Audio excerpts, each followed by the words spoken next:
إن الحمد لله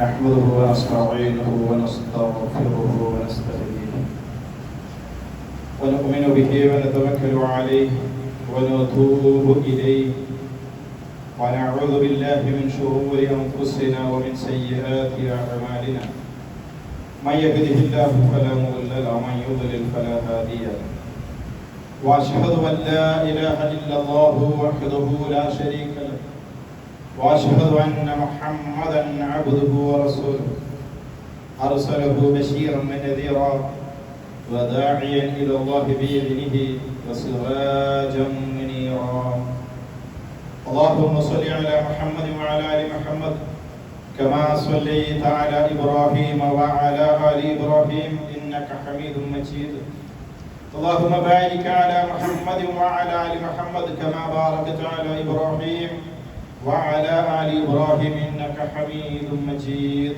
أما بعد فإن خير الكلام كلام الله وخير الحديث كتاب الله وخير السنن سنن محمد صلى الله عليه وسلم وشر الأمور محدثاتها وكل محدثة بدعة وكل بدعة ضلالة وكل ضلالة في النار يا أيها الناس أوصيكم وإياي أولا بتقوى الله أعوذ بالله من الشيطان الرجيم إن ربكم الله الذي خلق السماوات والأرض في 6 أيام ثم استوى على العرش يدبر الأمر ما من شفيع إلا من بعد إذنه ذلكم الله ربكم فاعبدوه أفلا تذكرون ബഹുമാന്യരായ വിശ്വാസിനി അല്ലാഹു സുബ്ഹാനഹു വ തആലയെ ജീവിതത്തിലുടനീളം ഭയപ്പെട്ട് അവന്റെ കൽപ്പനകൾ പാലിച്ച് അവന്റെ വിരോധനങ്ങളിൽ നിന്ന് വിട്ടുനിന്നുകൊണ്ട് തഖ്വയിൽ അധിഷ്ഠിതമായ സൂക്ഷ്മതയുള്ള ജീവിതം നയിക്കണമെന്ന് എന്നെയും നിങ്ങൾ ഓർമ്മപ്പെടുത്തുകയാണ്. വളരെ ഗൗരവത്തോടു കൂടി വസിയത്ത് ചെയ്യുകയാണ്. മുത്തഖികളായി ജീവിക്കുവാൻ അല്ലാഹു തൗഫീഖ് നൽകി അനുഗ്രഹിക്കുമാറാകട്ടെ. വിശുദ്ധ ഖുർആനിലെ ഏറ്റവും ശ്രേഷ്ഠ വചനമായ ആയത്തുൽ കുർസിയുടെ വിശദീകരണ പഠനത്തിന്റെ ഭാഗമായി അല്ലാഹുവിന്റെ നാമമായ അൽ ഹയ്യ് എന്ന പദത്തെ സംബന്ധിച്ചാണ് ഏറ്റവും അവസാനമായി നമ്മൾ മനസ്സിലാക്കിയത്. എന്താണോ അൽ ഹയ്യ് എന്ന പദം കൊണ്ട് അർത്ഥമാക്കുന്നത്, അതിന്റെ ആശയത്തിന്റെ വിശാലതയെ വർദ്ധിപ്പിക്കുന്ന, അതിനോട് ചേർന്ന് നിൽക്കുന്ന അല്ലാഹുവിന്റെ മറ്റൊരു നാമമാണ് അൽ ഖയ്യൂം. അൽ ഖയ്യൂം എന്ന് പറഞ്ഞാൽ എന്നെന്നും നിലനിൽക്കുന്നവൻ. ആ നിലനിൽപ്പ് സ്വന്തത്തിൻ്റെതായ നിലനിൽപ്പാണ്, അഥവാ മറ്റൊന്നിനെ ആശ്രയിക്കാതെ നിലനിൽക്കും. അവൻ സ്വയം മറ്റൊരാളെയും ആശ്രയിക്കാതെ എന്നെന്നും പോരായ്മകളൊന്നുമില്ലാതെ നിലനിൽക്കുന്നു എന്ന് മാത്രമല്ല, പ്രപഞ്ചത്തിൽ അവനല്ലാതെ മറ്റെന്തൊക്കെയുണ്ടോ, എന്തൊക്കെ നിലനിൽക്കുന്നുണ്ടോ അവക്ക് മുഴുവൻ നിലനിൽപ്പ് നൽകിയതും അവനാണ്. ആ നിലനിൽപ്പുകൾ ഏതൊക്കെ വസ്തുക്കൾ, ഞാനിപ്പോ ഇങ്ങനെ നിലനിൽക്കുന്നുണ്ട്, വെച്ചിട്ടുണ്ട്, ആ നിലനിൽപ്പ് എപ്പോൾ പിൻവലിക്കണം എന്ന് തീരുമാനിക്കുന്നതും ഖയ്യൂം. അഥവാ എനിക്കോ നിങ്ങൾക്കോ സ്വന്തമായി ഒരു നിലനിൽപ്പോ ഒരു നിയന്ത്രണാധികാരമോ ഇല്ല എന്നുള്ള ഒരു അബ്ദിന്റെ, ഒരു അടിമയുടെ വിനയാന്വിതമായ മനസ്സ് ഈ പദത്തെ, ഈ നാമത്തെ, അല്ലാഹുവിന്റെ ഇസ്മിനെ മനസ്സിലാക്കുമ്പോൾ നമ്മൾ ഉൾക്കൊള്ളണം, നമ്മൾ ഗ്രഹിച്ചിരിക്കണം. കേവലം നിലനിൽക്കലും നിലനിർത്തലും മാത്രമല്ല, നിലനിൽക്കണമെങ്കിലും നിലനിർത്തണമെങ്കിലും എന്തൊക്കെ ആവശ്യമുണ്ടോ ആ ആവശ്യമുള്ളതെല്ലാം ഈ ഒരു ഇസ്മിന്റെ ഭാഗമാണ്. ഒരു വസ്തു നിലനിൽക്കണമെങ്കിൽ ആദ്യം ഉണ്ടാവണം. സൃഷ്ടിക്കുക എന്നുള്ളത്, നിലനിൽക്കണമെങ്കിൽ അവക്ക് അന്നം നൽകേണ്ടതുണ്ട്. റിസ്ക് നൽകുക എന്നുള്ളത്, അവയെ നിയന്ത്രിക്കുക എന്നുള്ളത്, അള്ളാഹുവിൻ്റെതല്ലാത്ത മറ്റെന്ത് നിലനിൽക്കുന്നുണ്ടോ അത് മുഴുവൻ നശിക്കേണ്ടതാണ്. അവയെ മരിപ്പിക്കുക എന്നുള്ളത്, ഇത് മുഴുവൻ അൽ ഖയ്യൂം എന്ന നാമത്തിന്റെ വിശാലത ഉൾക്കൊള്ളും. മനുഷ്യനെ മാത്രമല്ല, ആലമിന്റെ റബ്ബാണ് അല്ലാഹു സുബ്ഹാനഹു വ തആല. ഈ പ്രപഞ്ചത്തിൽ മനുഷ്യൻ എന്ന് പറയുന്ന ഒരു ആലമുണ്ട്, ഒരു ലോകമുണ്ട്, മനുഷ്യരുടെ ലോകമുണ്ട്, നാൽക്കാലികളുടെ ഒരു ലോകമുണ്ട്, ഭൂമിയിലൂടെ ഇഴഞ്ഞു സഞ്ചരിക്കുന്ന ഉരകങ്ങളുടെ ലോകമുണ്ട്, ഭൂമിയിൽ മനുഷ്യന്റെ നഗ്നനേത്രങ്ങൾ കൊണ്ട് കാണാൻ കഴിയാത്ത ബാക്ടീരിയകളുടെ വൈറസുകളുടെ ഒരു ലോകമുണ്ട്, സമുദ്രത്തിന്റെ ആഴിയിലൂടെ നീന്തി തുടിക്കുന്ന മത്സ്യങ്ങളുടെ ലോകമുണ്ട്, അന്തരീക്ഷത്തിലൂടെ പറന്നു കളിക്കുന്ന പറവകളുടെ പ്രാണികളുടേതായിട്ടുള്ള ഒരു ലോകം. വളരെ വിശാലമാണ് ഈ പ്രപഞ്ചം എന്ന് പറയുന്നത്. അതിന്റെയും ഭൂമി, നാം ജീവിക്കുന്ന അധിവസിക്കുന്ന ഭൂമിയുടെ ചുറ്റുപാടിന് പുറത്ത് എണ്ണി തിട്ടപ്പെടുത്താൻ കഴിയാത്ത വിധമുള്ള ഗോളങ്ങളുടെ, നക്ഷത്രങ്ങളുടെ ഒരു സമൂഹമുണ്ട്, ഒരു ലോകം. ഈ യൂണിവേഴ്സ് എന്ന് വിളിക്കുന്ന, പ്രപഞ്ചം എന്ന് വിളിക്കുന്ന ആ അവസ്ഥയിൽ ഉൾക്കൊള്ളുന്ന എന്തൊക്കെ സൃഷ്ടിപ്പുകളുണ്ടോ അവയെ മുഴുവൻ സൃഷ്ടിച്ച് അവക്ക് മുഴുവൻ അന്നം നൽകി, അവക്ക് മുഴുവൻ ചലിക്കാൻ ആവശ്യമായ ഊർജം നൽകി, അവയെ മുഴുവൻ നിയന്ത്രിച്ച് അവയുടെ നിലനിൽപ്പിനെ മുഴുവൻ അവസാനിപ്പിക്കുന്നവനാരോ അവനാണ് അല്ലാഹു സുബ്ഹാനഹു വ തആല.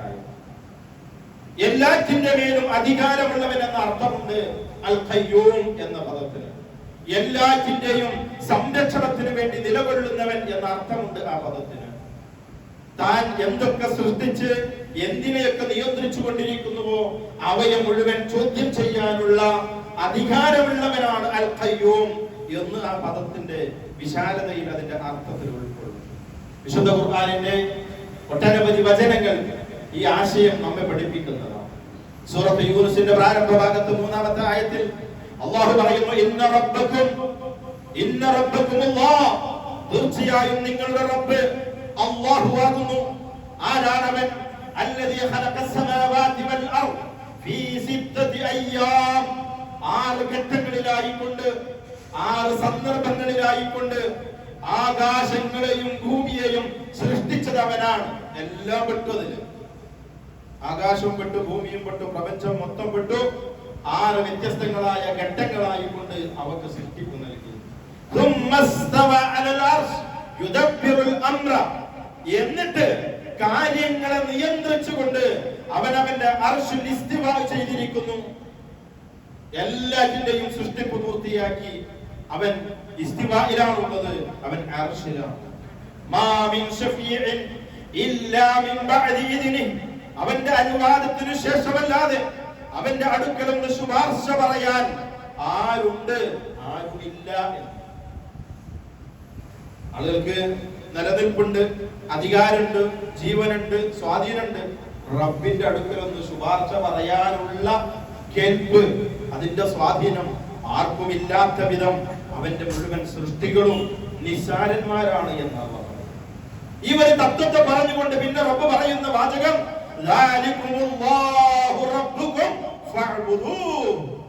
അങ്ങനെയുള്ളവനായിട്ടുള്ളവനാകുന്നു നിങ്ങളുടെ റബ്ബായ അല്ലാഹു, അതുകൊണ്ട് നിങ്ങൾ അവനെ ഇബാദത്ത് ചെയ്യണം. എന്തിനാ അള്ളാന്റെ ഇസ്മ പഠിക്കുന്നത്?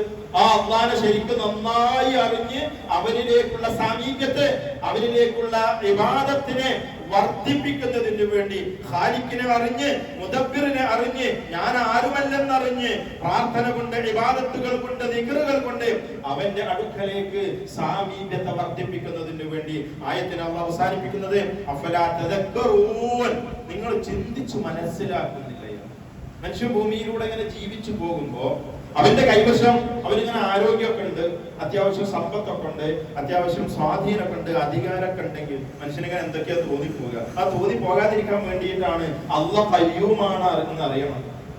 ഞാൻ കാര്യങ്ങളൊക്കെ ഒരു അധികാരത്തോടു കൂടി മന്ത്രിയുടെ മറ്റു അധികാര സ്ഥാനങ്ങളിൽ ഇരുന്നു കൊണ്ട് കാര്യങ്ങൾ നിയന്ത്രിച്ചു കൊണ്ട് നടക്കുമ്പോ അവന് തോന്നാൻ പാടില്ല ഞാൻ സ്വതന്ത്രനായിട്ട് എല്ലാവിധ നിയന്ത്രണാധികാര നിലനിൽപ്പ് സ്വാധീനമൊക്കെ ഉള്ളവനാണ് എന്ന്. മറിച്ച് എന്റെ ഈ കൈകാര്യകർത്തൃത്വം പോലും അത് അള്ളാഹുവിന്റെ നിയന്ത്രണത്തിലാണ്, ഖയ്യൂമായ അള്ളാഹുവിന്റെ തിരുനോട്ടത്തിന്റെ കീഴിലാണ് ഞാൻ ജീവിക്കുന്നത് എന്ന ഒരു തിരിച്ചറിവ് വിശ്വാസി സമൂഹത്തിന് ഉണ്ടാവേണ്ടതാണ്. ഇതേ സൂറത്ത് യൂനുസിന്റെ തന്നെ 31-ാമത്തെ ആയത്തിൽ അല്ലാഹു പറയുന്നു, പ്രവാചകരെ ആളുകൾക്ക് പറഞ്ഞു കൊടുക്കണം, ജനങ്ങളോട് ചോദിക്കണം. എന്താ ചോദിക്കേണ്ടത്? ആകാശത്ത് നിന്ന് ഭൂമിയിൽ നിന്ന് നിങ്ങൾക്ക് റിസ്ക് നൽകുന്നവൻ ആരാണ്? നിലനിർത്തലിന്റെ ഭാഗമാണ് റിസ്ക് നൽകുക എന്നുള്ളത്. ഒരാൾക്ക് റിസ്ക് ഒന്ന് ഇടുങ്ങിയാൽ, കച്ചവടം ഒന്ന് കുറഞ്ഞാൽ, സാമ്പത്തികമായ പ്രതിസന്ധികൾ ഉണ്ടായാൽ അവൻ അവന്റെ മനസ്സിനെ റബ്ബിലേക്ക് തവക്കുലാക്കേണ്ടതുണ്ട്.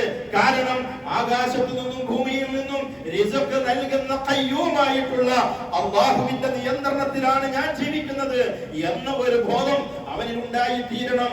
അല്ലാഹു പറയുകയാണ്, പക്കത്തുണ്ടായിരുന്ന ആളുകളോട് ദഅവത്ത് നടത്തുമ്പോൾ അവരോട് ചോദിക്കേണ്ട ചോദ്യമാണ്, മയ്യർസുഖുകും മിനസ്സമാഇ വൽ അർദ് വഅമ്മൻ യംലികു അസ്സമഅ വൽ അബ്സാർ. സംഇനെ, അബ്സാറിനെ, കാഴ്ചകളെയും കേൾവിയെയും നിയന്ത്രിക്കുന്നത് ആരാണ്? ഒരാളിങ്ങനെ നിലനിൽക്കുമ്പോൾ, ഒരാൾ നിലനിൽക്കുന്നുണ്ട് എന്ന് പറയണമെങ്കിൽ അയാൾക്ക് ജീവൻ ഉണ്ടാവണം, അയാൾക്ക് കാഴ്ച ഉണ്ടാവണം, അയാൾക്ക് കേൾവി ഉണ്ടാവണം. എനിക്ക് കാഴ്ചയുണ്ട്, എനിക്ക് കേൾവിയുണ്ട്, നിങ്ങൾക്ക് കാഴ്ചയും കേൾവിയൊക്കെ ഉണ്ട്. പക്ഷെ ഇതൊക്കെ ആരുടെ അധികാരത്തിലാണ് എന്ന് അവരോട് ചോദിക്കണമെന്നാണ്. നമ്മുടെ കൈവശമുള്ള കാഴ്ചയുടെ അധികാരം പോലും നമ്മുടെ കയ്യിലില്ല എന്നുള്ളത്. 40 കഴിഞ്ഞാൽ പിന്നെ വെള്ളെടുക്കുക, പിന്നെ ഇങ്ങനെ മങ്ങാൻ തുടങ്ങും. പിന്നെ ഒരേ അടി ദൂരത്തിലിരിക്കണ സാധനം അങ്ങനെ സ്പ്രെഡ് ആവാതെ ഇങ്ങനെ വായിക്കണമെങ്കിൽ എക്സ്ട്രാ ഫിറ്റിംഗ് വേണ്ടി. അത്രയുള്ള മനുഷ്യൻ. ഇതിനാണ് അള്ളാന്റെ ഇസ്മ പഠിക്കുന്നത്, അള്ളാനെ അറിയാൻ, അള്ളാഹുവിന്റെ അളവത്ത്, അവന്റെ വലുപ്പം അറിയാൻ, നമ്മുടെ നിസ്സാരത, നമ്മുടെ പോരായ്മ തിരിച്ചറിയാൻ. ആളുകളോട് ചോദിക്കണം അവരുടെ കാഴ്ചയെ, അവരുടെ കേൾവികളെ ആരുടമപ്പെടുത്തിയിട്ടുണ്ട്.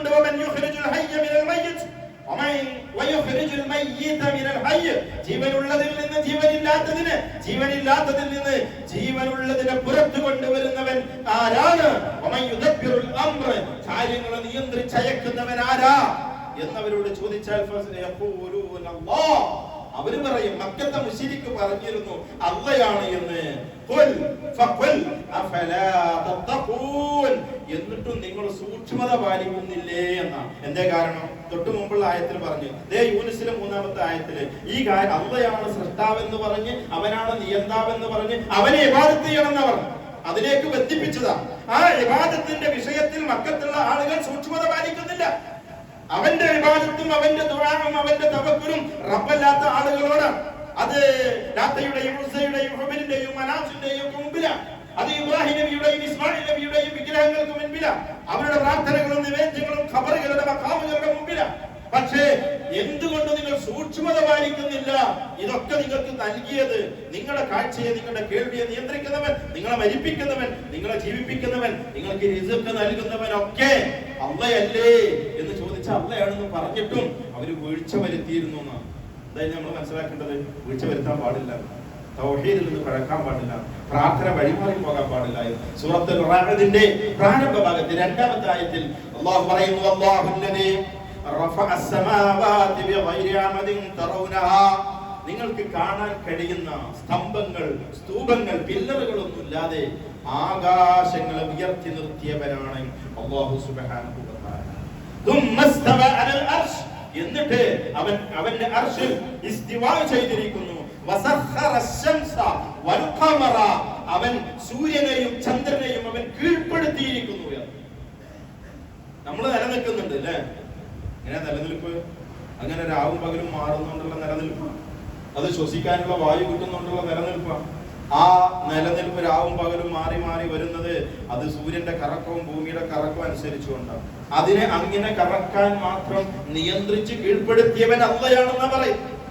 മനുഷ്യന്റെ ഇതര സർവ്വ ജീവജാലങ്ങളുടെയും നിലനിൽപ്പിന് അനുസൃതമായിക്കൊണ്ട് ഈ പ്രപഞ്ചത്തിന്റെ പ്രാപഞ്ചികമായ സംവിധാനങ്ങളെ അവൻ കീഴ്പ്പെടുത്തിയിരിക്കുന്നു. കുല്ലുൻ യജ്രി ഇലാ അജ്ലിൻ മുസമ്മാ. ഈ സൂര്യചന്ദ്ര നക്ഷത്രാദികളെല്ലാം അവർക്ക് വേണ്ടി നിശ്ചയിച്ചു കൊടുത്തിട്ടുള്ള ഒരു അവധിയിലേക്ക് സഞ്ചരിച്ചു കൊണ്ടിരിക്കുന്നു. യുദബ്ബിറുൽ അംറ യുഫസ്സിലുൽ ആയാതി ലഅല്ലകും ബിലിഖാഇ റബ്ബികും തുഖിനൂൻ. അല്ലാഹു സുബ്ഹാനഹു വ തആലയാണ് കാര്യങ്ങളെല്ലാം നിയന്ത്രിക്കുന്നത്. ഇതൊക്കെ അല്ലാഹു ഇങ്ങനെ യുഫസ്സിലുൽ ആയാത്, അവന്റെ ആയാത്തുകൾ, അവന്റെ അടയാളങ്ങൾ, തെളിവുകൾ നിങ്ങൾക്ക് വിശദീകരിച്ചു തരാം. എന്തിനാണെന്ന് അറിയാമോ? സൂറത്ത് യൂനുസിൽ ആദ്യം പറഞ്ഞത് നിങ്ങൾ ഓർക്കുന്നില്ലേ എന്ന് ചോദിച്ചു. രണ്ടാമത് അതേ സൂറത്തിൽ തന്നെ 11-ാമത്തെ ആയത്തിൽ അല്ലാഹു പറഞ്ഞത് നിങ്ങൾ സൂക്ഷ്മത പാലിക്കുന്നില്ലേ എന്ന്. ഇവിടെ സൂറത്ത് റഅദിൽ അല്ലാഹു പറയുന്നത് അല്ലാഹുവുമായുള്ള ഒരു ലിഖാ, ഒരു കണ്ടുമുട്ടലുണ്ട്. ആ കണ്ടുമുട്ടലിൽ നിങ്ങൾ ദൃഢബോധ്യമുള്ളവർ, ആഖിറത്തിൽ നിങ്ങൾ ഉറച്ച വിശ്വാസമുള്ള ആളുകളായി തീരുന്നതിന് വേണ്ടിയാണ് സൂര്യനെ ഞാൻ സൃഷ്ടിച്ചു, സൂര്യനെ ഞാൻ നിയന്ത്രിക്കുന്നു, നിങ്ങൾക്ക് ജീവിക്കാൻ സംവിധാനം ഉണ്ടാക്കി തന്നിട്ടുണ്ട്, റിസ്ക് നൽകിയത് എന്നൊക്കെ അല്ലാഹു സുബ്ഹാനഹു വ തആല നമ്മെ അറിയിക്കുന്നത്. സഹോദരന്മാരെ, അല്ലാഹുവിന്റെ അൽ ഖയ്യൂം എന്ന നാമത്തെ ആ അല്ലാഹുവിന്റെ നിയന്ത്രണ സംരക്ഷണത്തിലാണ്, എന്നെന്നും നിലനിൽക്കുന്ന ജീവസുറ്റവനിലാണ്, അവനെ ആശ്രയിച്ചുകൊണ്ടാണ് ഞാൻ കഴിഞ്ഞുകൂടുന്നത് എന്ന് മനസ്സിലാക്കുക. രണ്ടാമത് പണ്ഡിതന്മാർ വിഷയം കൈകാര്യം ചെയ്യുന്നിടത്ത് രേഖപ്പെടുത്തുന്നത് അവന്റെ സംരക്ഷണം എന്ന് പറയുന്നത് അത് നീതിയിൽ അധിഷ്ഠിതമാണ് എന്നുള്ളത്. ഒരാളെ സംരക്ഷിക്കുക, വേറൊരാളെ സംരക്ഷിക്കാതിരിക്കുക. ഒരാൾക്ക് ശ്വസിക്കാനുള്ള വായു കൊടുക്കുക, വേറൊരാൾക്ക് കൊടുക്കാതിരിക്കുക.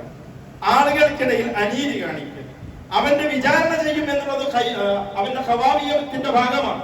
വിചാരണയ്ക്ക് വേണ്ടി വരുന്ന സമയത്ത് ചെയ്ത നന്മയ്ക്ക് രേഖപ്പെടുത്തപ്പെടാതെ പോവുക, അവൻ ചെയ്യാത്ത കുറ്റಕ್ಕೆ അവന്റെ റെക്കോർഡിലേക്ക് ചാർത്തപ്പെടുക, ഇങ്ങനത്തെ അവസ്ഥകളൊന്നും ഉണ്ടാവുകയില്ല. ഖയ്യൂമിന്റെ വിശാലതയിൽപ്പെട്ടതാണ് അവൻ, ആദിലാണ്, അവൻ നീതിമാനാണ് എന്നുള്ളത്. അല്ലാഹു സുബ്ഹാനഹു വ തആല പറയുന്നു, ഷഹീദല്ലാഹ്, അല്ലാഹു സാക്ഷ്യം വഹിച്ചിരിക്കുന്നു, അന്നഹു ലാ ഇലാഹ ഇല്ലാ ഹുവ വൽ മലായികതു വ ഉലുൽ ഇൽമി. വിവരമുള്ള ആളുകൾ സാക്ഷ്യം വഹിച്ചിട്ടുണ്ട്, മലക്കുകളും സാക്ഷ്യം വഹിച്ചിട്ടുണ്ട്, അല്ലാഹു അല്ലാതെ മറ്റൊരു ഇലാഹും ഇല്ല എന്നുള്ളത്.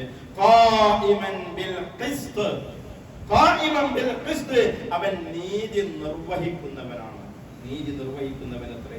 ലാ ഇലാഹ ഇല്ലാ ഹുവൽ അസീസുൽ ഹകീം. വിശദീകരിക്കേണ്ട ആവശ്യമില്ല. അല്ലാഹു അല്ലാതെ ഇലാഹില്ല, അവൻ നീതിമാനാണ്. ആഖിറത്തിലെത്തുമ്പോ വെള്ളിയാഴ്ച എല്ലാവരും അൽക്കഫ് ഓതിയിട്ടുണ്ടാവും എന്ന് വിശ്വസിക്കുന്നു. അങ്ങനെ വിശ്വസിക്കാനാണ് ആഗ്രഹം. അങ്ങനെ ആയി മാറട്ടെ.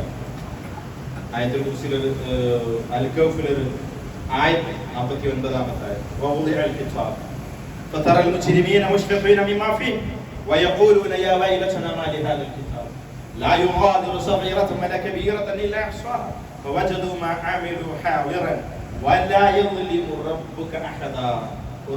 ഓതിപ്പോയാൽ പോലെ ചെറിയ ഒരു ശ്രദ്ധ, അതിലേക്കൊരു ശ്രദ്ധ, അതിനെക്കുറിച്ച് ഒരു ചിന്തയുണ്ടാവും. ആയത്തിന്റെ അവസാനം എന്താ പറയുന്നത്? വലാ യദ്ലിമു റബ്ബുക അഹദ. ഒരാളോടും അല്ലാഹു ദുൽമ് കാണിക്കുകയില്ല, അക്രമം കാണിക്കും. എന്തെങ്കിലുമൊക്കെ ഒരു പ്രശ്നങ്ങളും പ്രയാസങ്ങളും ഒക്കെ വരുന്ന, റബ്ബ് എന്നോട് ദുൽമ് കാണിച്ചതാ, അവർക്ക് കുറെ കൊടുത്തു, എനിക്കൊന്നും കിട്ടിയില്ല, ഓ നല്ല ആരോഗ്യമുള്ളവരാണ്, എനിക്ക് പിന്നെ ഇടയ്ക്കിടയ്ക്ക് കുടുംബത്തിലും രോഗം വന്നുകൊണ്ടിരിക്കുക, അത് റബ്ബ് അനീതി കാണിച്ചതാണ് എന്ന് ചിന്തിക്കാതിരിക്കാൻ വേണ്ടിയാ പറഞ്ഞു. അല്ലാഹുവിന്റെ അൽ ഖയ്യൂം എന്ന നാമത്തിന്റെ ഭാഗമാണ്, വിശാലമായ നീതിയുടെ ഉടമയാണ് അല്ലാഹു സുബ്ഹാനഹു വ തആല എന്നുള്ളത് നമ്മൾ മനസ്സിലാക്കുക. മൂന്നാമതായി മനസ്സിലാക്കേണ്ടത് നമ്മുടെ നിലനിൽപ്പ് അത് എപ്പോഴും തീരും, അവസാനിക്കുന്നതാണ് എന്നൊന്നും ഉണ്ടാവില്ല. അങ്ങനെയുള്ളവൻ റബ്ബ് മാത്രമാണ് എന്ന ബോധം ഉണ്ടാവും. ഒരൊറ്റ സംഭവം മാത്രം ഇസ്ലാമിക ചരിത്രത്തിൽ റസൂലുള്ളാഹി സ്വല്ലല്ലാഹു അലൈഹി വസല്ലമയുടെ വഫാത്തിന് ശേഷം 40 വർഷം ഖുലഫാഉർ റാഷിദുകൾ 4 ഖലീഫമാരെ ഭരണം നടത്തി. പിന്നീട് ഖലീഫമാരുടെ കാലഘട്ടത്തിന് ശേഷം ഏകദേശം 90ഓളം കൊല്ലം അമവി ഖിലാഫത്തായിരുന്നു, രാജാക്കന്മാര് ഭരിച്ചു. മുആവിയ റളിയല്ലാഹു അൻഹു, അദ്ദേഹത്തിന് ശേഷം അദ്ദേഹത്തിന്റെ മകൻ യസീദ് തുടങ്ങി. പിന്നീട് ഭരണം വഴിമാറിപ്പോയത് അബ്ബാസിയാക്കളിലേക്ക്. അബ്ബാസ് എന്ന് പറഞ്ഞാൽ റസൂലുള്ളാഹിയുടെ പിതൃവ്യനായിരുന്ന അബ്ബാസ് ഇബ്നു അബ്ദുൽ മുത്തലിബിന്റെ താവഴിയിലൂടെ വന്ന ആളുകൾ. ഏകദേശം 500 ചില്ലാൻ വർഷം, 525-525 കൊല്ലക്കാലം അബ്ബാസി ഭരണകാലം. അബ്ബാസി ഖലീഫമാരിൽ ഏറ്റവും പ്രഗത്ഭനായിരുന്നു 5ാമത്തെ ഭരണാധികാരി രാജാവായിരുന്ന ഹാറൂൻ റഷീദ്.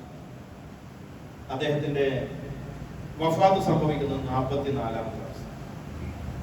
ജസീറത്തുൽ അറബ് മുഴുവൻ, ഇന്നത്തെ ഷാം പ്രദേശം, സിറിയയും ഫലസ്തീനും ഒക്കെ ഉൾപ്പെടുന്ന, ഇങ്ങേ അറ്റത്ത് യമൻ ഉൾപ്പെടുന്ന, അങ്ങ് ചെങ്കടലിന്റെ അപ്പുറത്ത് ആഫ്രിക്കൻ രാജ്യങ്ങളൊക്കെ ഉൾപ്പെടുന്ന അതിവിശാലമായ ഒരു ഭരണം. ഇന്നത്തെ ഇന്ത്യ രാജ്യത്തിനൊക്കെ ഒരു 3 ഇരട്ടി വലുപ്പം വരും. അത്രമാത്രം വലുപ്പമുള്ള വിശാലമായ രാജ്യം, ഏറ്റവും നീതിയിൽ അധിഷ്ഠിതമായിക്കൊണ്ട് ഒരു ഭരണം കാഴ്ചവെക്കുകയും അഹ്ലുസുന്നയുടെ പണ്ഡിതന്മാർക്ക് ഏറ്റവും നല്ല ഒരു കാലഘട്ടവുമായിരുന്നു ഹാറൂൻ റഷീദിന്റെ ഭരണ കാലഘട്ടം എന്ന് പറയുന്നത്. ആ ജീവിതകാലം അദ്ദേഹം വലിയ സമ്പത്തിന്റെ ഉടമയായി മാറി. കൊട്ടാരത്തിന്റെ കട്ടുപ്പാവിൽ ഇങ്ങനെ നിൽക്കുമ്പോൾ, ആകാശത്തിലേക്ക് ഇങ്ങനെ നോക്കി കാർമേഘങ്ങൾ ഇങ്ങനെ പോകുമ്പോൾ അദ്ദേഹം പറയാറുണ്ടായിരുന്നു, എവിടെ വേണമെങ്കിലും പോയി പെയ്തോ, അതിന്റെ ഒരു വിഹിതം എവിടെ പെയ്തോ അവിടെ കൃഷി ചെയ്ത് അവിടെ നിന്നുള്ള സക്കാത്തിന്റെ ഒരു വിഹിതം കൊട്ടാരത്തിലേക്ക് ഇവിടെ വരുന്നു. അതുകൊണ്ട് എവിടെ പെയ്താലും കുഴപ്പമില്ല. പക്ഷേ 44ാമത്തെ വയസ്സിൽ മരിക്കുക, രോഗം ബാധിച്ചു. ആ മരണാസന്നമായ സമയത്ത് ഖബർ കുഴിക്കാൻ വേണ്ടി പറയുന്നു. ആ ഖബറിന്റെ അടുക്കലേക്ക് പോകുന്നു. എന്നിട്ട് തന്റെ ഭരണ സംവിധാനത്തിന് കീഴിലുള്ള മന്ത്രിമാരും ഏറ്റവും അടുത്ത പ്രധാനികളുമായ ആളുകൾ അവരുടെ മുഖത്ത് നോക്കിക്കൊണ്ട് അദ്ദേഹം പറഞ്ഞു,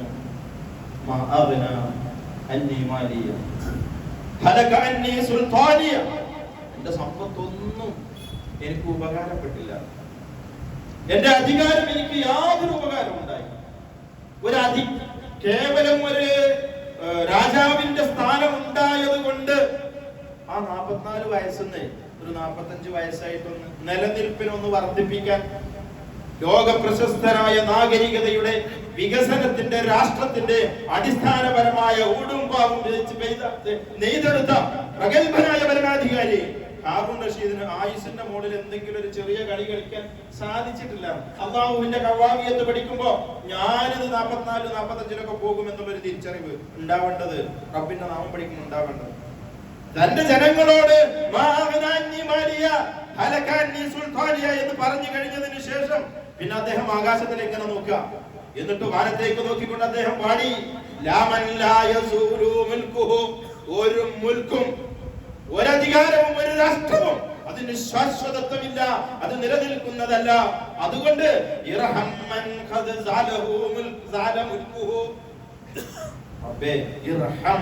ആരുടെയൊക്കെ അധികാരം നഷ്ടപ്പെട്ടിട്ടുണ്ടോ അവനോടൊക്കെ നീ കരുണ കാണിക്കണമേ.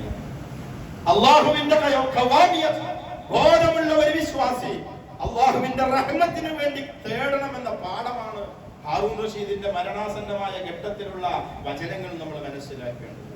തുടർന്നുകൊണ്ട് അദ്ദേഹം പറഞ്ഞു, അൽ മൗത്ത് ലാ യുഫരിഖു ബൈന കബീരിൻ വസഗീർ.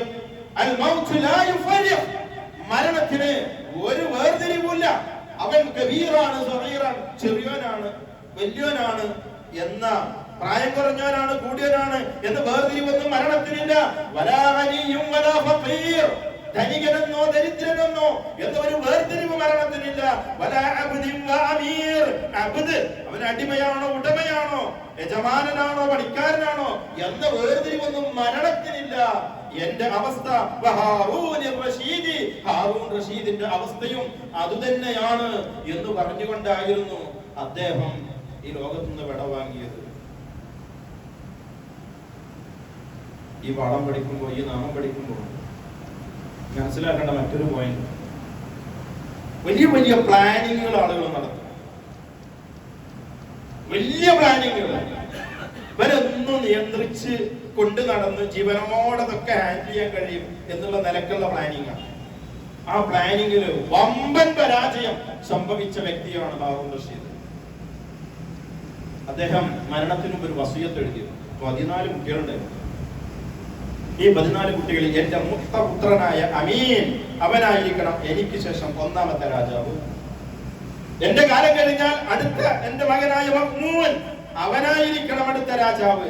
അങ്ങനെ അങ്ങനെ രാജാക്കന്മാരെ പേര് ഇങ്ങനെ എഴുതി 14 മക്കളില് ആൺകുട്ടികളുടെ പേര് കൂട്ടത്തിൽ 8ാമനാണ് വെട്ടിക്കളഞ്ഞു. ബോധപൂർവം വെട്ടിയതാണ്, വലിയ പ്ലാനിങ് നടത്തിയതാണ്. പേര് മുഅ്തസിം ബില്ലാഹ്. ചരിത്രത്തിൽ 8ന്റെ ആള് നമുക്ക് അറിയപ്പെടുന്ന തന്നെ ഹാറൂൻ റഷീദിന്റെ 8ാമത്തെ കുട്ടിയാണ്. അദ്ദേഹത്തിന് 8 ആൺകുട്ടികളും 8 പെൺകുട്ടികളും ഉണ്ടായിരുന്നു. ഇങ്ങനെ കുറെ 8മായി അദ്ദേഹത്തിന്റെ ജീവിതം ബന്ധപ്പെട്ട് കിടക്കുന്നുണ്ട്. എന്താ സംഭവിച്ചതെന്ന് അറിയാമോ? ഹാറൂൻ റഷീദ് മരിച്ച് മൂത്ത പുത്രൻ അമീൻ ഭരണാധികാരിയായി. അതിനുശേഷം മഅ്മൂൻ അധികാരം ഏറ്റെടുത്തു, 2ാമത്തെ മോൻ. ആ മഅ്മൂൻ അഹ്ലുസുന്നയുടെ പണ്ഡിതന്മാരെ ഏറ്റവും കൂടുതൽ ചരിത്രത്തിൽ ദ്രോഹിച്ച വ്യക്തിയായിരുന്നു മഅ്മൂൻ. ഇമാം അഹ്മദ് ബിൻ ഹംബൽ റഹിമഹുല്ലാഹ് ജയിലിലടക്കപ്പെടുകയും ശാരീരികമായ കൊടിയ പീഡനങ്ങൾക്ക് വിധേയമാക്കുകയും ചെയ്തു. മഅ്മൂനിന്റെ കൊട്ടാരത്തിലേക്ക് ഹാജരാക്കാൻ രാജകൽപ്പനയുണ്ടായി. വഴിമധ്യേ അഹ്മദ് ബിൻ ഹംബൽ റഹിമഹുല്ലാഹ് പ്രാർത്ഥിച്ചു, റബ്ബേ രാജാവിനെ കണ്ടുമുട്ടാനുള്ള വിധി ഉണ്ടാക്കരുത്. അവിടേക്ക് എത്തുന്നതിന് മുൻപ് രാജാവ് മരിച്ചു എന്നാണ് ചരിത്രത്തിന്റെ യാഥാർത്ഥ്യം. ഇവിടെ ചരിത്രം ഞാൻ സൂചിപ്പിച്ചത്, പിന്നീട് ആദ്യത്തെ 1-2 ഭരണാധികാരികൾക്ക് ശേഷം ഇന്ന ആളായിരിക്കണം എന്റെ മക്കളിൽ നിന്ന് ഭരണാധികാരിയാവേണ്ടത് എന്ന് വസിയ്യത്ത് എഴുതി. അത് കഅബയുടെ ഖില്ലയിൽ, അന്നത്തെ രാജാവാ, അന്ന് മക്കയും ഒക്കെ പിന്നെ ഭരണത്തിന് കീഴിലുള്ളതാ. ആ കഅബയുടെ ഖില്ലയിൽ തൂക്കിയിടണം. ഹജ്ജിനും ഉംറക്കൊക്കെ വരുന്ന മുഴുവൻ ജസീറത്തുൽ അറബിലുള്ള മുഴുവൻ ആളുകളും അറിയേണ്ടതുണ്ട്. അത്രയും വലിയ രാജകൽപ്പന. 8ാമനെ ഒഴിവാക്കേണ്ടായ കാരണം എല്ലാ മക്കളും അറബികളായ ഭാര്യമാരിൽ നിന്നായിരുന്നു. മുഅ്തസിം ബില്ലാഹിന്റെ ഉമ്മ അത് ഈജിപ്തുകാരി മിസ്റുകാരിയായിരുന്നു ഒറ്റ കാരണം. പക്ഷെ സംഭവിച്ചത് അതല്ല. പിന്നീട് വരാനുണ്ടായിരുന്ന ഭരണാധികാരിയെ അട്ടിമറിച്ചുകൊണ്ട് മുഅ്തസിം ബില്ലാഹ് അബ്ബാസിയ ഖിലാഫത്ത് ഏറ്റെടുക്കുന്നു. അബ്ബാസിയ ഖിലാഫത്തിൽ വരരുത് എന്ന് വാപ്പ വസിയ്യത്ത് ചെയ്ത് എഴുതി രേഖപ്പെടുത്തി കഅബയുടെ ഖില്ലയിൽ ബന്ധിച്ച ആ പ്രമാണത്തിന് വിരുദ്ധമായി കൊണ്ട് മുഅ്തസിം ബില്ലാഹ് അധികാരത്തിലെത്തി എന്ന് മാത്രമല്ല, പിന്നീട് ഹാറൂൻ റഷീദിന്റെ ഒരു മക്കളിലേക്ക് അധികാരം പോയില്ല. 500 ചില്ലാൻ വർഷം ഈ മുഅ്തസിം ബില്ലയുടെ പേരമക്കളിലൂടെയാണ് അബ്ബാസിയ ഖിലാഫത്ത് പിന്നെ നിലനിന്നത്. ഈ മുഅ്തസിം ബില്ലാഹ് അദ്ദേഹത്തിന്റെ ശാരീരിക ക്ഷമതയെ കുറിച്ചൊക്കെ ചരിത്രം പറയുന്നു. വലിയ ആജാനുബാഹുവായ, കൈയും കാലും കൂട്ടി ബന്ധിച്ച് അദ്ദേഹം കുതിരന്റെ മുകളിൽ കൂടെ എടുത്തു ചാടിയിരുന്നു, വേഗത്തിൽ ഓടുന്ന കുതിരന്റെ മുകളിൽ കൂടെ. പക്ഷെ ആ മുഅ്തസിം ബില്ലാഹ് 48ാമത്തെ വയസ്സിൽ മരിക്കുക. മുഅ്തസിം ബില്ലാഹ് മരണക്കിടക്കയിൽ വെച്ച് കിടക്കുന്ന സമയത്ത് അദ്ദേഹം പറയുന്നുണ്ട്, എന്റെ ആയുസ് 48 എന്ന് ഞാൻ അറിഞ്ഞിരുന്നുവെങ്കിൽ എന്റെ ജീവിതത്തിലെ കുറച്ചുകൂടി സമയം ഞാൻ ഇബാദത്തുകൾക്ക് വേണ്ടി ചെലവഴിക്കുമായിരുന്നു. എല്ലാവരുടെയും നിസ്സഹായാവസ്ഥകൾ പ്രകടിപ്പിക്കല് അവരൊക്കെ മരണത്തിന്റെ സമയത്താണ്. പറഞ്ഞു വന്നത് ഖവാമിയത്ത് അല്ലാഹു മാത്രമേ ഉള്ളൂ, ഖയ്യൂം അല്ലാഹു മാത്രം. നമ്മളൊക്കെ എപ്പോഴും എവിടെയും വെച്ച് തീരുന്നതാണ്. ചരിത്രത്തിലെ വലിയ പ്രഗത്ഭരൊക്കെ ചരിത്രത്തിൽ വലിയ വിപ്ലവങ്ങൾ സൃഷ്ടിച്ച മഹാന്മാരായ ഭരണാധികാരികളൊക്കെ അവർ അവസാനം ആ ശ്വാസങ്ങൾ തടയുന്ന സമയത്ത് പെടയുന്ന മനസ്സുമായി കൊണ്ടുള്ള പ്രതികരണങ്ങൾ അവർ നടത്തിയിട്ടുണ്ട്. ആ ഒരു അവസ്ഥ നമുക്ക് ഉണ്ടാകുവാൻ പാടുള്ളതല്ല. അതുകൊണ്ട് റബ്ബിലേക്കുള്ള തഖ്വയെ വർദ്ധിപ്പിക്കുവാൻ, അവരിലേക്കുള്ള ഇബാദത്തിനെ വർദ്ധിപ്പിക്കുവാൻ, കേവലം റബ്ബിന്റെ അടിമ മാത്രമാണ് എന്ന ഒരു തിരിച്ചറിവുണ്ടാകുവാൻ ഈ ഒരു നാമത്തെ സംബന്ധിച്ചുള്ള അറിവ്, ബോധം നമ്മിൽ ഉണ്ടായിരിക്കണം. അല്ലാഹുവിന്റെ ഹയ്യും ഖയ്യൂമും കൂടി ചേർന്ന് വരുമ്പോ എന്നെന്നും നിലനിന്ന് ജീവസുറ്റതായി നിലനിന്നുകൊണ്ട് മറ്റുള്ള മുഴുവൻ സൃഷ്ടികൾക്കും അവയുടെ നിലനിൽപ്പ് നൽകി, ജീവൻ നൽകി, ആ ജീവനെ തിരിച്ചു പിടിക്കുന്ന രണ്ടിന്റെയും ആശയത്തെ ഒന്നിച്ചു ചേർത്തുകൊണ്ട് മനസ്സിലാക്കുമ്പോഴാണ് അല്ലാഹുവിന്റെ ആ ഒരു കിബ്രിയാഇന്റെ വലുപ്പത്തെ നമുക്ക് മനസ്സിലാക്കാൻ സാധിക്കുകയുള്ളൂ. അല്ലാഹു സുബ്ഹാനഹു വ തആലയെ അവന്റെ നാമങ്ങളിലൂടെ അറിഞ്ഞുകൊണ്ട് ആ നാമങ്ങൾ കൊണ്ട് എങ്ങനെയാണോ നമ്മൾ ജീവിക്കേണ്ടത് അങ്ങനെ ജീവിക്കാൻ വേണ്ടി പരിശ്രമിക്കുക. അല്ലാഹു തൗഫീഖ് നൽകി അനുഗ്രഹിക്കുമാറാവട്ടെ.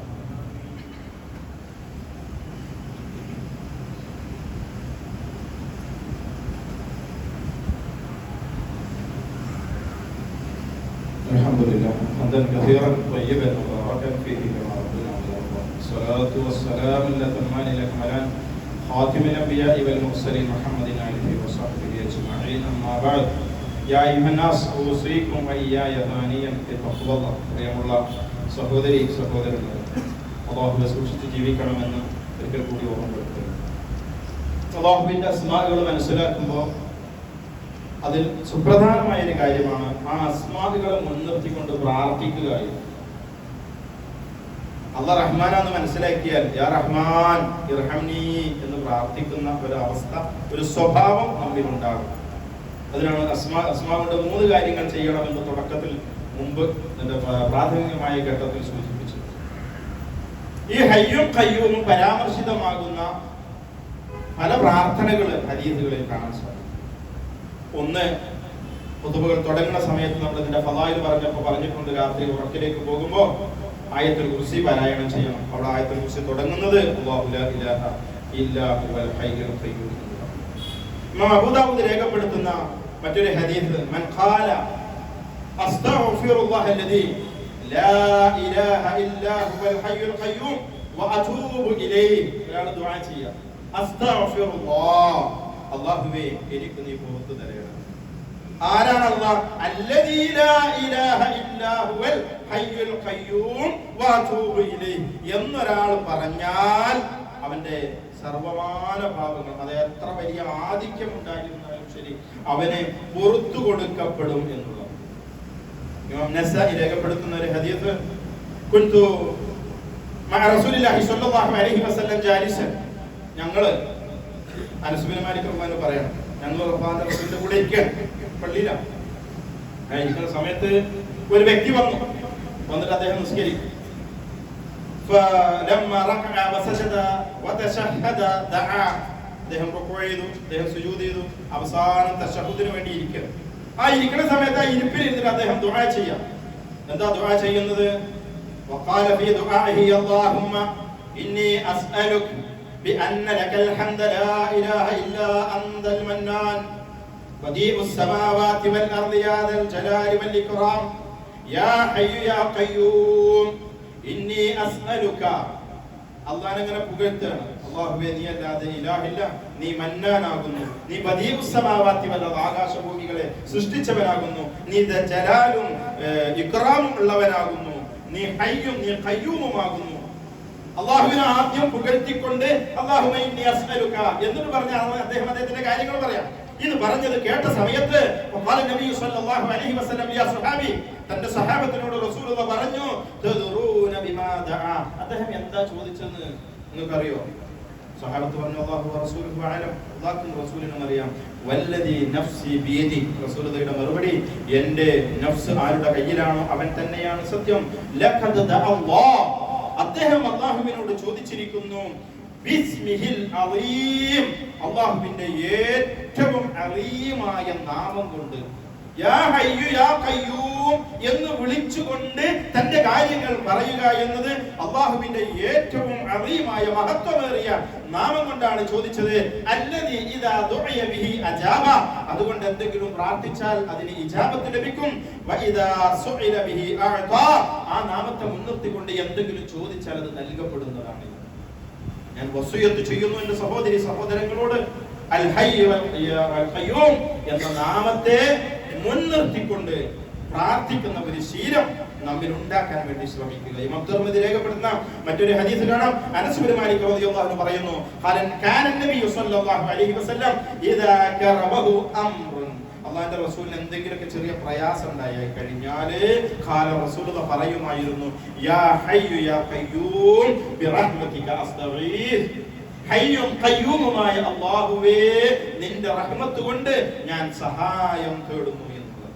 ഉറക്കിലേക്ക് ചെല്ലുമ്പോൾ, കിടപ്പറയിലേക്ക് ചെന്നാൽ പ്രാർത്ഥിക്കാൻ വേണ്ടി റസൂലുള്ളാഹി സ്വല്ലല്ലാഹു അലൈഹി വസല്ലം പഠിപ്പിച്ചതായി ഇബ്നു അബ്ബാസ് റളിയല്ലാഹു അൻഹുവിൽ നിന്ന് ഇമാം മുസ്ലിം രേഖപ്പെടുത്തുന്ന ഹദീസിൽ കാണാം, അല്ലാഹുമ്മ ലക അസ്ലംതു وبك آمنت وعليك توكلت وإليك أنبت وبك خاصمت يا حي يا قيوم أنت الحي حيان الذي لا يموت والجن والإنس يموتون, ജിന്നും മനുഷ്യനും ഒക്കെ മരിച്ചു പോകും, ഒരിക്കലും മരിക്കാത്ത ഹയ്യായ അല്ലാഹുവേ നിന്നിൽ വിശ്വസിച്ചിരിക്കുന്നു, നിന്നിൽ അഭയം തേടിയിരിക്കുന്നു എന്ന് പറഞ്ഞുകൊണ്ട് കിടന്നുറങ്ങാൻ വേണ്ടിയിട്ട് റസൂലുള്ളാഹി സ്വല്ലല്ലാഹു അലൈഹി വസല്ലം ഇബ്നു അബ്ബാസ് റളിയല്ലാഹു അൻഹു. അതുകൊണ്ട് അല്ലാഹുവിന്റെ ഏതൊരു നാമത്തെ പഠിക്കുമ്പോഴും ആ നാമത്തെ അറിയുക എന്നത് ഇസ്ലാമികമായ ബാധ്യതയാണ്. ആ നാമം കൊണ്ട് ജീവിക്കൽ ഇസ്ലാമികമായി നമ്മുടെ ബാധ്യതയാണ്. ആ നാമം കൊണ്ട് ദുആ ചെയ്യൽ നമ്മുടെ മേൽ ബാധ്യതയാണ്. നമ്മുടെ പ്രാർത്ഥനകളിൽ ഈ രണ്ട് നാമങ്ങളും ഉയർന്നു നിൽക്കേണ്ടതുണ്ട്, ധാരാളമായി കടന്നു വരേണ്ടതുണ്ട്. രാവിലെയും വൈകുന്നേരവും ഈ രണ്ട് പ്രാർത്ഥനകളുടെ കൂട്ടത്തിൽ പ്രാർത്ഥിക്കാൻ റസൂലുള്ളാഹി പഠിപ്പിച്ചിട്ടുണ്ട്. യാ ഹയ്യു യാ ഖയ്യൂം ബിറഹ്മതിക അസ്തഗീസ് അസ്ലിഹ് ലി ശഅനി കുല്ല വല തകിൽനി ഇലാ നഫ്സി തറഫത ഐ. കണ്ണ് ഒന്നിങ്ങനെ വെട്ടിവെളിക്കുക, ഒന്നിങ്ങനെ അടച്ച് അത്ര സമയം പോലും ഹയ്യും ഖയ്യൂമുമായ റബ്ബേ നീ എന്റെ കാര്യങ്ങളെ എന്നിൽ ഏൽപ്പിക്കരുത്, നിന്നിൽ ബലമേൽപ്പിക്കുന്നു. അങ്ങനെ ബലമേൽപ്പിക്കാൻ ആരുടെ പറ്റുക? എന്നും നിലനിൽക്കുന്നവരിലെ ബലമേൽപ്പിച്ചുകൊണ്ട് ഫലമുള്ളൂ, ജീവനുള്ളവരിൽ ബലമേൽപ്പിച്ചിട്ട് ഫലമുള്ളൂ. ഒരാളിലേക്ക് അഭയം തേടണമെങ്കിൽ അയാൾക്ക് നിലനിൽപ്പും ജീവനും സ്വാധീനവും അധികാരവും ഉണ്ടാവേണ്ടതും അവ മുഴുവൻ പൂർണ്ണമായി ഒത്തിണങ്ങിയ അല്ലാഹുവേ എന്റെ കാര്യങ്ങൾ കണ്ണിമ വെട്ടി മിഴിക്കുന്ന സമയം പോലും എന്നെ ഏൽപ്പിക്കരുത് എന്ന് രാവിലെയും വൈകുന്നേരവും പ്രാർത്ഥിക്കാൻ വേണ്ടി പഠിപ്പിക്കപ്പെട്ടിട്ടുണ്ട്. എന്റെ പ്രിയപ്പെട്ട സഹോദരങ്ങളോട് പ്രാർത്ഥനകളെല്ലാം മനഃപ്പാഠമാക്കി വെക്കുകയും ഉറക്കിന്റെ വേളയിലും പ്രയാസത്തിന്റെ വേളയിലും രാവിലെയും വൈകുന്നേരവും എല്ലാം മറ്റു സന്ദർഭങ്ങളിലുമൊക്കെ ഈ നാമത്തെ മുൻനിർത്തിക്കൊണ്ട് പ്രാർത്ഥിക്കാൻ ശ്രദ്ധിക്കുക. അല്ലാഹു സുബ്ഹാനഹു വ തആല ദീനിന്റെ അഹ്കാമുകൾ അത് പൂർണ്ണമായി പാലിച്ചുകൊണ്ട് ജീവിക്കുവാൻ അല്ലാഹു നമുക്ക് എല്ലാവർക്കും തൗഫീഖ് നൽകി അനുഗ്രഹിക്കുമാറാകട്ടെ. സഹോദരന്മാരെ, ഈ പള്ളിയുടെ മിമ്പറിൽ നിരവധി വർഷങ്ങൾ തന്റെ വിജ്ഞാനം കൊണ്ട് സമൂഹത്തിന് സേവനമനുഷ്ഠിച്ച എല്ലാവർക്കും അറിയുന്ന കെ സക്കരിയ സ്വലാഹി റഹിമഹുല്ലാഹ്, അദ്ദേഹത്തിന്റെ പിതാവ് ഇന്നലെ മരണപ്പെടുകയാണ്. ഏകദേശം 100 വയസ്സായിരുന്നു. തന്റെ 2 ഭാര്യമാരും തന്റെ 2 മക്കളും ഒക്കെ താൻ ജീവിച്ചിരിക്കുമ്പോൾ മരണപ്പെട്ടു പോകുന്നതിന് സാക്ഷിയാകേണ്ടി വന്ന വളരെ ദീർഘമായ കാലഘട്ടം മലപ്പുറം ജില്ലയിലെ വ്യത്യസ്തങ്ങളായ ഭൂപ്രദേശങ്ങളിൽ പള്ളിയിൽ ഖതീബും മദ്രസാധ്യാപനവുമാക്കി സേവനം ചെയ്ത ഒരു പ്രബോധന രംഗത്ത് നിറഞ്ഞു നിന്നൊരു വ്യക്തിത്വമായിരുന്നു കെ ഹംസ മൗലവി.